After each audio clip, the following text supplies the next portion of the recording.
Hello, Facebook friends. It's Carla, your online doctor, with today's Live in 5. Today is Monday, April 29th at 5:03 p.m. I've been bouncing around in my room because there were gardeners in front of my room, in front of this window, and then I went to the other window, and then I came back. So I'm bouncing around, but I'm back to my regular spot. So, hey, patience, right? Okay, so no surprise, there's still more that I want to share with you guys about traditional Chinese medicine, starting with how they view nutrition. Now, traditional Chinese medicine sees nutrition and dietary therapy as essential to healing disease and building immunity. Using food as medicine is very sophisticated, and many factors contribute to determining what to eat when trying to heal from disease or any type of imbalance. Now, they believe eating well is a means of preventing illness from starting in the first place.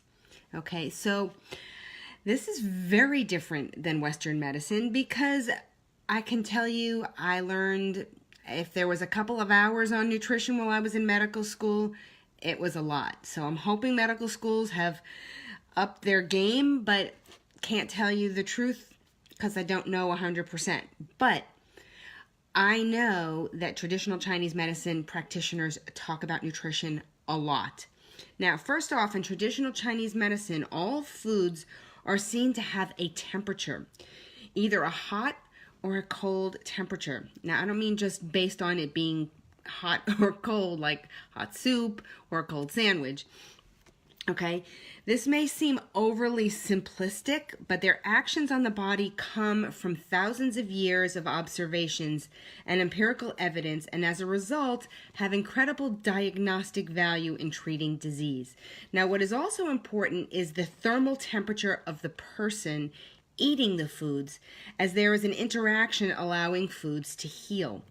Now, of all the ways we manipulate foods, the most important is the method of cooking.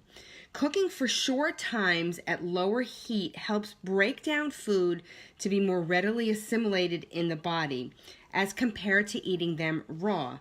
Now, for those of you raw vegans out there, for example, I'm not telling you not to do what you do. I'm just talking about how traditional Chinese medicine talks about their food.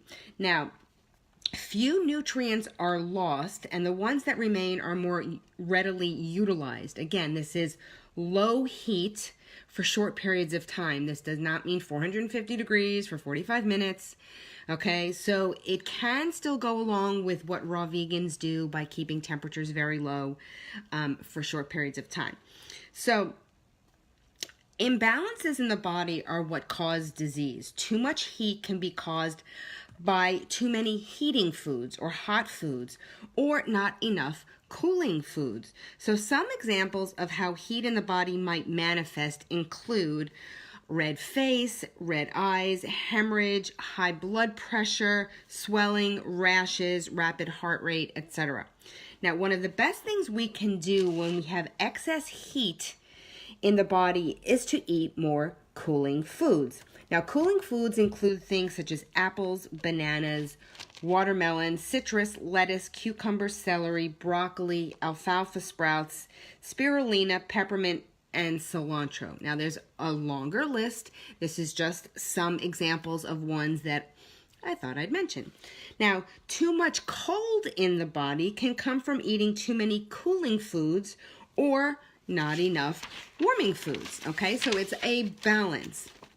Now, signs of excess cold in the body include runny nose, stiffness, chilly feelings, pain, diarrhea, paleness, etc.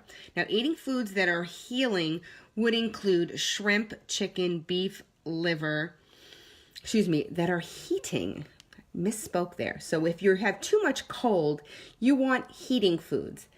Start that over. Shrimp, chicken, beef, liver, kidney, quinoa, peanuts, black beans, coconut, parsley, kale, and almonds. Again, just to name some on the list. Okay, so too much, if you're too hot, that means you're either eating too much hot food or you need more cooling foods, and then obviously the reverse for the opposite. So food therapy is complex, But this thermal explanation is a simple way to begin to look at your body and the foods you eat to see how you are reacting to certain foods, and potentially how to add and subtract foods from your diet to keep it in balance. Okay, one thing you should notice is everything I listed, all the foods I listed, are whole foods. Okay, there's nothing refined or processed, no sugars, no oils are included in any of those things. Okay, so maybe these traditional Chinese medicine doctors are onto something. Okay, so as I've said before, the more whole foods you can eat, the better your health is going to be. The less processed, the more you cook at home, let's put it that way. I'm not saying you have to be a chef, but if you make yourself a nice salad, it's going to be better than going to the store and buying a lean cuisine. Okay, so if you're on a diet, a nice healthy salad, again, not loaded with salad dressing, not loaded with processed cheese, just a nice healthy, tons of vegetables kind of salad is going to be way healthier for you than eating something that is processed. Okay, not telling you guys anything that you don't already know, but I'm just putting it out there.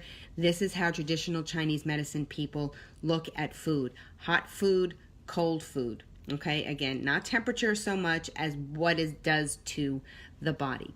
So if this is something that interests you, look into it more. Find yourself a good traditional Chinese medicine practitioner in your area or somebody online that you can communicate with, and get yourself some more information.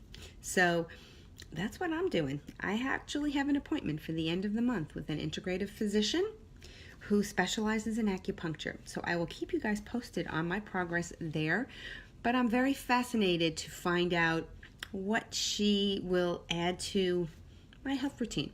So I hope you guys are having an awesome day, and we will finish this whole week about traditional Chinese medicine and move on to some more fun stuff next week.